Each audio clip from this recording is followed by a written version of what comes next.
रामपुर नाम का एक गांव था जहां मोहित अपनी पत्नी खुशबू के साथ रहता था।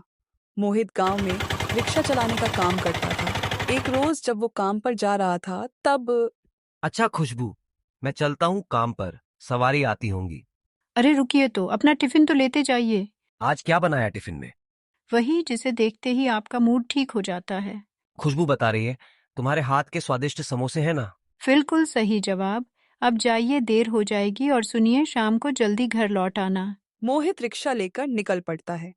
वो जैसे ही बीच रास्ते में पहुंचता है, उसका टायर एक गड्ढे में फंस जाता है। वो जैसे ही जोर लगाकर उसे निकालने की कोशिश करता है, रिक्शा खाई में गिर जाता है। उदास होकर वो घर लौटता है और सारी बात अपनी पत्नी को बताता है। अब वो अगले दिन गांव के सेठ जी के पास मदद मांगने जाता है। कोई पैसे नहीं है मेरे पास। तुम गरीबों का क्या भरोसा, पैसे लौटाओगे भी या नहीं। अब जाओ यहाँ से। घर लौटते वक्त उसे एक जगह भारी सामान ढोने का काम मिल जाता है। अब वो एक जगह से दूसरी जगह भारी सामान ढोने लगता है, जिससे वह बहुत थक जाता था। ऐसे ही एक रोज जब वह जंगल के रास्ते घर आ रहा था, तो उसे रास्ते में एक बूढ़ी अम्मा मिलती है, जो एक पेड़ के नीचे। बेटा, इस बुढ़िया को कुछ खाने को मिल सकता है? मुझे बहुत जोरों की भूख लगी है। पिछले 2 दिनों से मैंने कुछ नहीं खाया है। अम्मा, आप चिंता मत कीजिए। मेरी घरवाली ने कुछ समोसे बनाकर दिए थे, आप ये खा लीजिए। उस बूढ़ी अम्मा को कुछ समोसे खाने को देता है। उन समोसे को खाकर बूढ़ी अम्मा बड़ी खुश हो जाती हैं। बेटा, ये तो सचमुच बड़े ही स्वादिष्ट है। इतने अच्छे समोसे तो मैंने अपने पूरे जीवन काल में कभी नहीं खाए। बेटा, तुम्हारा बहुत बहुत शुक्रिया। क्या बात है बेटा, तुम कुछ परेशान लग रहे हो। मोहित उसे सारी बात बताता है। अच्छा, यही बात है। चलो मेरे साथ, तुम्हारी परेशानियों का हल है मेरे पास। है और वहां रखी एक कढ़ाई उसे देती है।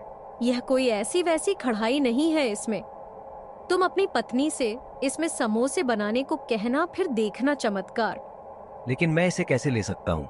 रख लो बेटा, ये समझ लेना तुमने जो इस बुढ़िया को इतने अच्छे समोसे खिलाए हैं, ये उसी का इनाम है। अब तुम इसमें समोसे बनाकर बेचना, और जैसे ही तुम्हारे 4000 समोसे बिक जाएंगे, उस दिन इस कढ़ाई में तले समोसे जो बनकर निकलेंगे, वह तो तुम्हारे भाग्य बदल देंगी। सच में धन्यवाद माए। मोहित घर लौट आता है और अपनी पत्नी को सब बताता है। उस बुढ़िया ने कहा था, जो चीज तुम्हें सबसे अच्छी बनानी आती हो वो बनाना, और समोसे तो तुम्हारे हाथ के लाजवाब होते हैं। यह सुनहरी कढ़ाई बड़ी ही सुंदर लग रही है। अब इसका चमत्कार भी देख लेते हैं। मैं अभी समोसे बनाकर लाती हूँ। खुशबू रसोई में जाकर समोसे तलने लगती है, तो वो समोसे दिखने में बिल्कुल सोने जैसे लग रहे थे। सुनिए, यहाँ आइए। ये देखिए, कितने सुंदर सोने जैसे समोसे हैं। ये खाकर बताइए कैसे बने हैं। मोहित जैसे ही एक समोसे का निवाला तोड़कर अपने मुंह में डालता है, तो हैरान रह जाता है। लाजवाब खुशबू, ये समोसे तो बेहद स्वादिष्ट हैं। इसका स्वाद तो 100 गुना बढ़ गया है। क्या सच में? लाओ, मुझे भी दो। जैसे ही दोनों ने वो समोसे खाए, उनका मुंह खुला का खुला रह गया। इतनी स्वादिष्ट समोसे खाकर वो दोनों हैरान रह गए। अब लाओ, तुम ये जल्दी से मुझे सारी समोसे एक टोकरी में रखकर दे दो। मैं गांव में बेचकर आता हूँ। जी, अभी लाई। मोहित गांव भर में घूम घूम कर वो समोसे बेचने लगा।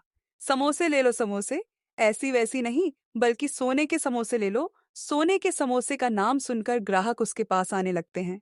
समोसे? वो भी सोने के? ये तो पहली बार सुन रहा हूँ। हाँ, मैंने भी पहले कभी नहीं सुना। चलो चलकर देखते हैं। दिखाओ भैया ये सोने के समोसे। हाँ हाँ, मुझे भी दो। ये देखो भाई, खुद ही देख लो। अरे भाई, ये तो सचमुच सोने के समोसे लग रहे हैं। जल्दी से लगा दो हमारे लिए।